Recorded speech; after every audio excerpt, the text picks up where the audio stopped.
కోనసీమ జిల్లా ఇరుసుమండలో క్రమంగా మంటలు అదుపులోకి వస్తున్నాయి. మంటల్ని పూర్తిగా అదుపు చేసేందుకు దాదాపు 20 గంటలుగా ఓఎన్జీసీ ఫైర్ ఫైటర్స్ తీవ్రంగా శ్రమిస్తున్నారు. ఢిల్లీ నుంచి వచ్చిన ప్రత్యేక బృందం మంటలను ఆర్పేందుకు తీవ్రంగా ప్రయత్నిస్తోంది. అంబ్రెల్లా సిస్టంలో నీటిని వెదజల్లుతూ మంటలను అదుపులోకి తీసుకొస్తున్నారు. నిన్న 30 మీటర్ల ఎత్తు వరకు ఎగసిపడిన మంటలు ప్రస్తుతం 10 మీటర్ల వరకు ఎగసిపడుతున్నాయి. ఇవాళ సాయంత్రం వరకు మంటలను పూర్తిగా అదుపు చేస్తామని అధికారులు చెబుతున్నారు. ఘటనా స్థలం నుంచి కిలోమీటర్ వరకు ప్రజలందరినీ అధికారులు ఖాళీ చేయించారు.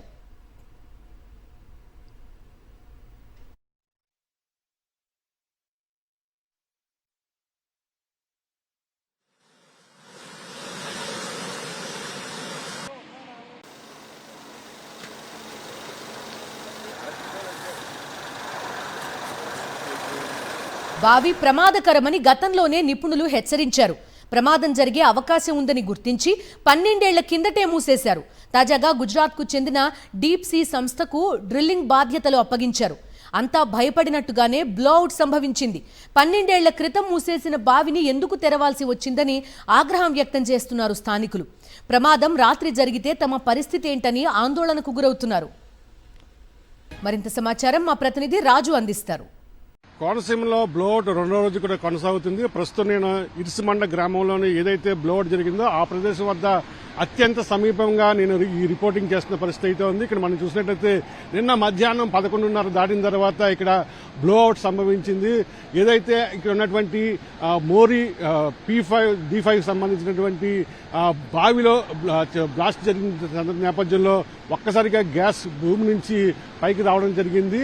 ఆ వెల్లను తన్నుకుని గ్యాస్ అంతా వచ్చిన తర్వాత ఇక్కడ బ్లాస్ట్ జరగడంతో పెద్ద ఎత్తున మంటలు వ్యాపించాయి. దాదాపు 30 నుంచి 40 అడుగుల ఎత్తు వరకు కూడా పెద్ద ఎత్తున మంటలు వ్యాపించడంతో ఓఎన్జీసీ అధికార యంత్రాంగం అంతా కూడా పూర్తిగా అప్రమత్తమైంది. పోలీస్, రెవెన్యూ అధికారులు కూడా ఇక్కడ చేరుకుని దాదాపు మోరీ చుట్టూ ఉన్నటువంటి ఏదైతే ఇరుసుమండ గ్రామంలోని ప్రజలందరూ కూడా సురక్షితంగా తరలించారు. దాదాపు 1 కిలోమీటర్ రేషియోలో కూడా ప్రజలందరినీ కూడా ఇక్కడ సంచరించకుండా నిషేధ ఆజ్ఞలు పాటించిన పరిస్థితి అయితే ఉంది.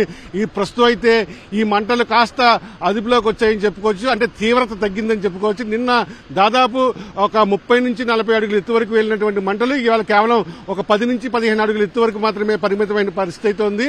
నిన్న ఇక్కడ డ్రిల్లింగ్ చేస్తున్న సందర్భంలో ఏదైతే ఒకసారి వెల్ నుంచి ఒక్కసారిగా గ్యాస్ పైకి ఎదగడంతో ఈ బ్లోఅవుట్ సంభవించిందని చెప్పుకోవచ్చు. అయితే ఓఎన్జీసీ సంబంధించినటువంటి నిపుణులు పూర్తిగా ఈ మంటలను అదుపు చేసేందుకు చుట్టూ అంబ్రెల్లా మాదిరిగా నీరుని ఈ మంటల మీదకి వెదజల్లడం జరుగుతుంది. ఖచ్చితంగా మరి కాసేపట్లో ఈ వెల్లకు సంబంధించి లాక్ వేసేందుకు ఓఎన్జీసీ అధికారులు, ఫైర్ ఫైటర్స్ తీవ్రంగా శ్రమిస్తున్న పరిస్థితి అయితే ఉంది. ఈ ప్రమాద దాటికి చుట్టూ ఉన్నటువంటి కొబ్బరి చెట్లతో పాటుగా పంట చెల్లి కూడా పూర్తిగా మాడి మసైన పరిస్థితి అయితే కనిపిస్తుంది. మనం చూసుకోవచ్చు, మంటలకు చాలా సమీపంలో ఉన్నాము. ఇక్కడ తీవ్రతను చూపించే ప్రయత్నం చేస్తున్నాము. ఇక్కడ ఉన్నటువంటి జనరేటర్ కానీ లేదంటే ఈ వెల్లకు సంబంధించినటువంటి పూర్తిగా ఓఎన్జీసీ ఎక్విప్మెంట్ అంతా కూడా ఈ దాటికి బ్లోఅవుట్ దాటికి పూర్తిగా మాడి మసైపోయిన పరిస్థితి అయితే కనిపిస్తుంది. ప్రజలంతా కూడా సురక్షితంగా తరలించారు. ఎటువంటి ప్రాణ నష్టం సంభవించకుండా అధికారులు చర్యలు అయితే తీసుకున్నారు. అయితే ఈ వెల్లో దాదాపు 2500 మీటర్ల అడుగులో ఏదైతే ఆ గ్యాస్ సహజవాయువుల నిక్షేపం కోసం అన్వేషణ చేస్తున్నారో ఆ సందర్భంగా ఒక సెడిమెంటేషన్ లేయర్ ని బ్లాస్ట్ చేసిన నేపథ్యంలో ఒక్కసారిగా భూమి గర్భంలో ఉన్నటువంటి గ్యాస్ అంతా కూడా బయటకు రావడం జరిగింది. అయితే ప్రస్తుతం అయితే గ్యాస్ దాదాపు 20,000 నుంచి 40,000 క్యూబిక్ మీటర్ల ఉంటుందని చెప్పి నిన్న అధికారులు అంచనా వేశారు. అయితే పూర్తిగా ఈ వెల్లో ఉన్నటువంటి గ్యాస్ అంతా కూడా బయటకు వచ్చేయడంతో ఈ యొక్క బ్లోఅవుట్ తీవ్రత తగ్గే అవకాశం ఉందని చెప్తున్నారు. ఒకవైపు నుంచి ఓఎన్జీసీ సంబంధించినటువంటి ఎవరైతే ఈ ఫైర్ ఫైటర్స్ ఉన్నారో పూర్తిగా అక్కడ వాటరింగ్ చేస్తున్నారు. అంబ్రెల్లా మాదిరిగా అంటే 4 వైపుల నుంచి కూడా వాటర్ చల్లి ఒక గ్యాస్ తీవ్రతను తగ్గించే ప్రయత్నం అయితే చేస్తున్నారు. మరి కాసేపట్లో ఖచ్చితంగా ఈ బ్లోఅవుట్ తీవ్రత తగ్గే అవకాశం ఉంటుంది.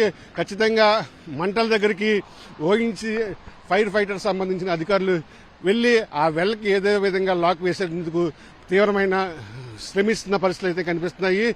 ఖచ్చితంగా సాయంత్రం లోపు మంటల అదుపు చేస్తామని చెప్పి కూడా ఇటు ఓఎన్జీసీ అధికారులు చెబుతున్నారు. ఎప్పటికప్పుడు అధికారులు, పోలీసు, ఇతర శాఖల అధికారులు కూడా సమన్వయం చేసుకుంటూ ఈ బ్లోఅవుట్ ని అదుపు చేసేందుకు ప్రయత్నాలు చేస్తున్నారు.